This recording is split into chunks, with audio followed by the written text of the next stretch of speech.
Dengan menggunakan kapal Bukit Siguntang, sekitar 1.200 penumpang dari Kalimantan dan Malaysia tiba di Pelabuhan Nusantara Parepare. Melonjaknya arus mudik ini membuat sejumlah penumpang berdesakan dengan buruh angkut pelabuhan.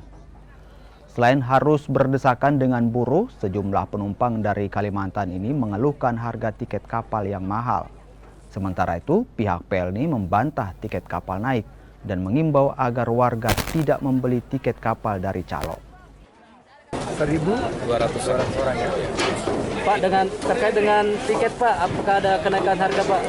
Sampai hari ini belum. Belum ada ya? Belum. Tapi Berarti mereka yang mengaku ada membeli tiket lebih mahal Pak dari itu mungkin ini. Biasanya yang lebih mahal itu bukan langsung ke PLNI. Oh, calo ya? Bukan calo, istilahnya ya nggak tahu ya dibilang calo atau pengurus nggak tahu. Tapi dia biasanya all in. Dia jemput dari tempat dia tinggal, antar ke kapal sampai ke tujuan biasanya seperti itu. Kalau harganya lebih mahal ya.